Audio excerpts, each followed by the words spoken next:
Sarah Mitchell was the kind of teacher every child adored and every parent trusted, while Officer Mark Reynolds was the kind of cop everyone admired. Yet when her body was found in the woods and the truth unraveled, no one in Ridgewood could believe that the smiling protector they knew was hiding the darkest secret of all. Ridgewood was the kind of place people dreamed about when they thought of small-town life. Neatly trimmed lawns lined the quiet streets, and the sound of children playing echoed during the late afternoons. On weekends, neighbors held barbecues, church gatherings filled the local hall, and families visited the farmers' market without a second thought about safety.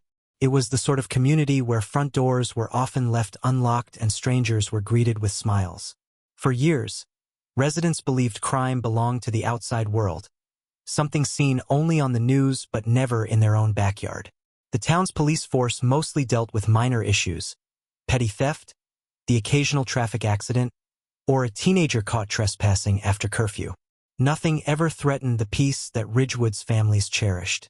But perfection, even in places that seem untouched by time, is fragile. Beneath the calm surface, Ridgewood carried the same hidden tensions as anywhere else. Envy between neighbors, silent struggles behind closed doors, and unspoken conflicts no one wanted to admit existed. People whispered about affairs, business rivalries, and the occasional argument that got too heated, but nothing ever crossed the line into true danger. For the most part, everyone carried on believing they knew one another fully.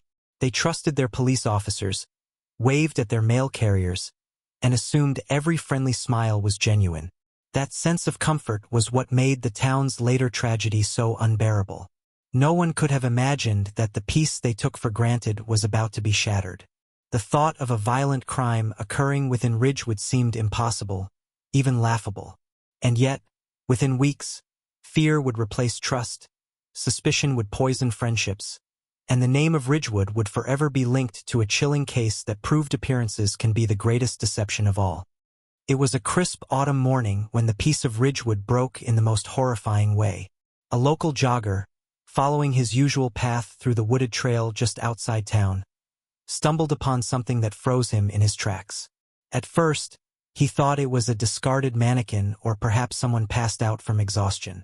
But as he drew closer, the truth became undeniable. There, hidden among fallen leaves and tangled branches, lay the lifeless body of a young woman. Her stillness was unsettling, and the surrounding silence of the woods made the discovery feel even more chilling. The authorities were called immediately, and soon the area swarmed with flashing lights, yellow tape, and uniformed officers.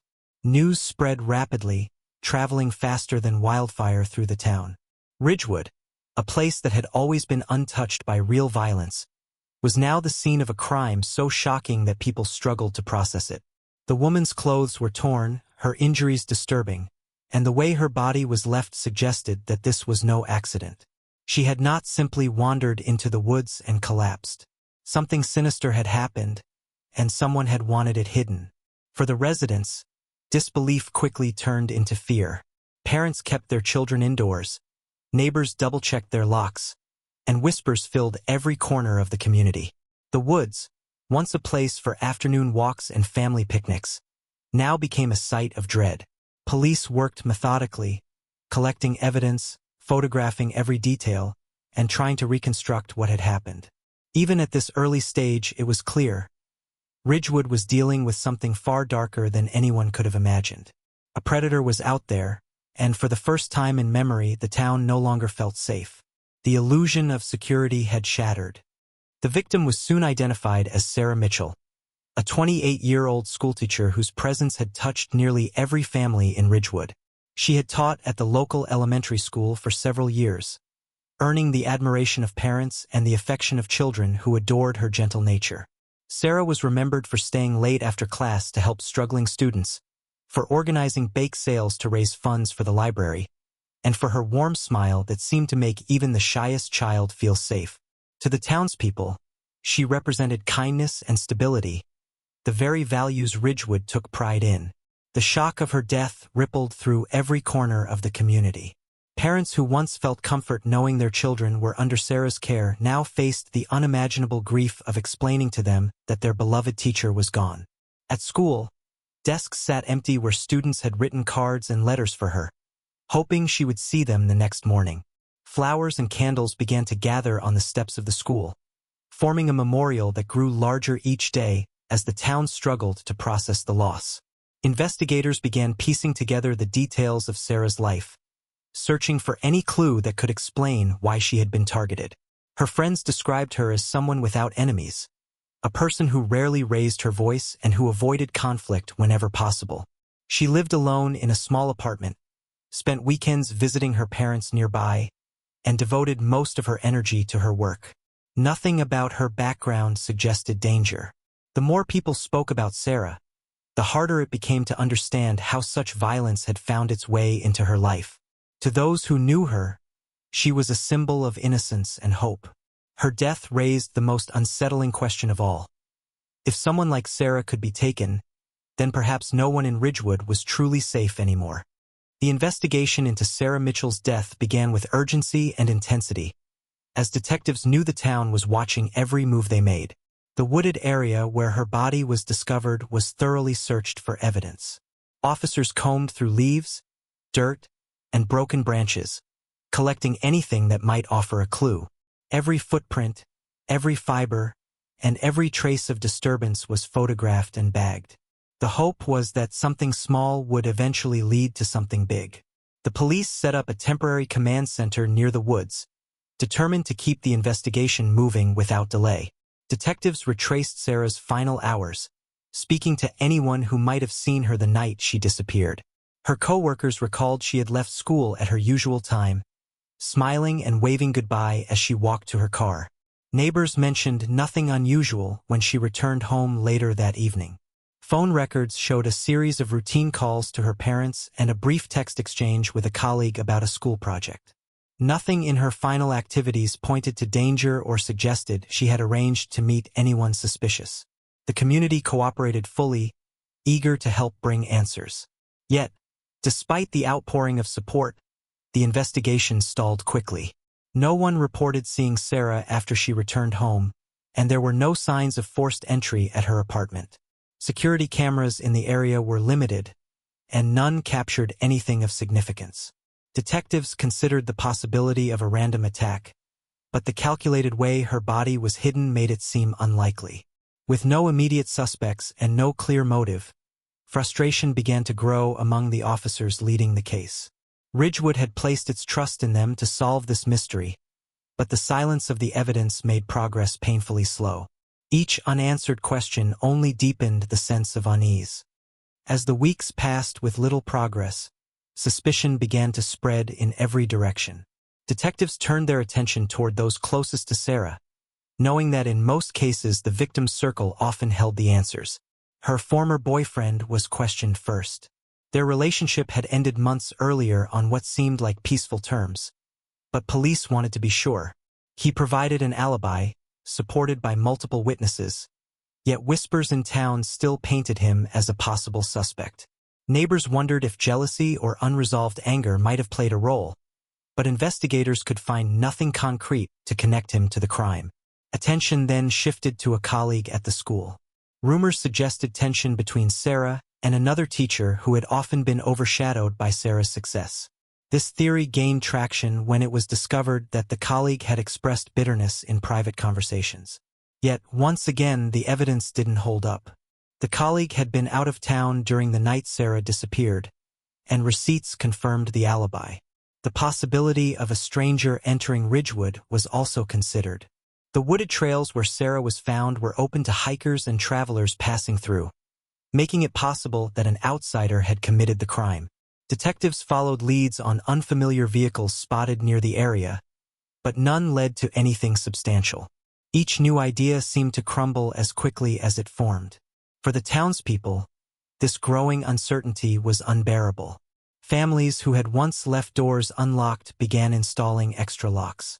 Neighbors who once shared meals grew suspicious of one another, silently wondering if the killer was someone sitting just across the street. What unsettled everyone most was the fact that despite all the questioning, the investigation had revealed no clear suspect. The real threat still lingered, unseen, and dangerously close. Just as the investigation seemed destined to fade into a cold case, a surprising breakthrough shifted everything.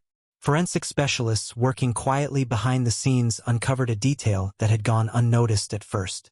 On the fabric of Sarah's clothing, tiny fibers were discovered. Fibers that did not match anything from her home, her car, or the wooded trail where her body had been found. At first glance, they appeared ordinary, but under the microscope they revealed a distinct weave, the type used in uniforms issued only to law enforcement. This discovery startled investigators, forcing them to consider a possibility that many found unthinkable. If the fibers truly belonged to a police-issued jacket, it meant someone within the very institution tasked with solving Sarah's murder might actually be involved in committing it. This was not just alarming, it was devastating. Trust in Ridgewood's officers had always been absolute, but the evidence suggested that trust might have been misplaced. The lead investigators reviewed every officer's activities on the night Sarah disappeared. Reports were scrutinized line by line. Time logs, shift changes, and patrol routes were studied with newfound suspicion. For the first time, detectives began to question whether someone among their own had manipulated the paperwork to appear blameless. When the findings were quietly shared within the department, it sent a wave of unease through the ranks. Officers who had once worked side by side began looking at each other differently. The idea that a murderer could be sitting in their own meetings was almost unbearable. To the public, none of this was revealed yet, but behind closed doors, the police force knew the investigation was heading in a direction that would change everything. The killer might not have been an outsider after all, it could be one of their own. As suspicion turned inward, one name slowly began to surface: Officer Mark Reynolds. He had been with the Ridgewood Police Department for nearly a decade, earning a reputation as reliable, calm under pressure, and deeply committed to protecting the town. To most people, Mark was the very definition of a trusted officer. He attended community events, coached little league games, and was often the first to volunteer for late-night patrols. On the surface, there was nothing about him that seemed unusual. Yet, as investigators dug deeper, small cracks began to appear in his polished image. Mark's patrol records showed inconsistencies on the night Sarah disappeared. While his report claimed he had been stationed across town, surveillance footage from a nearby gas station placed his vehicle closer to the wooded area where Sarah's body was later discovered. At first, this seemed like a minor oversight, but paired with the fiber evidence, it became far more troubling. Detectives also learned that Mark had interacted with Sarah before her death. Though she had been polite to him, colleagues noticed his attention toward her was unusually persistent. He attended school events where she volunteered, appeared frequently at her apartment complex under the guise of routine patrols, and once offered to escort her home late at night, which she declined. Further review of his history revealed a side few people had seen. While never formally disciplined, Mark had been quietly counseled by superiors for displaying obsessive behavior in past relationships.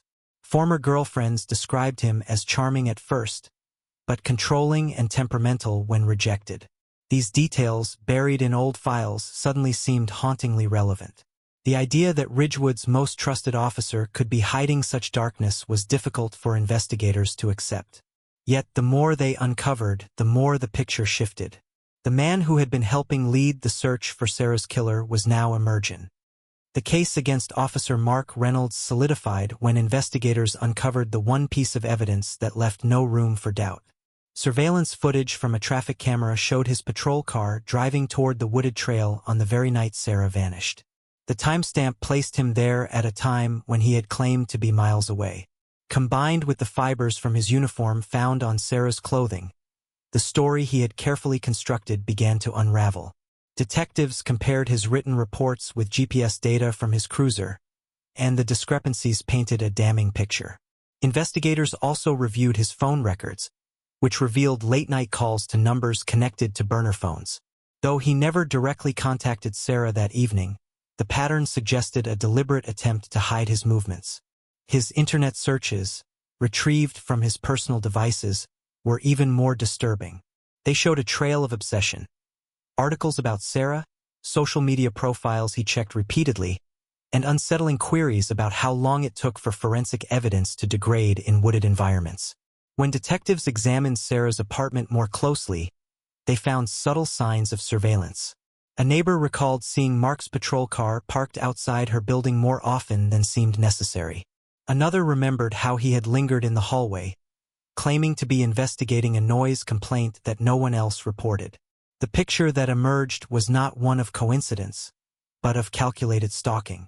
Faced with mounting evidence, investigators knew the truth could no longer be ignored. The killer had not been a faceless stranger or a bitter acquaintance. It was a man sworn to protect, someone everyone trusted without question. The betrayal was staggering. Ridgewood's shield of safety had been pierced by the very officer meant to defend it.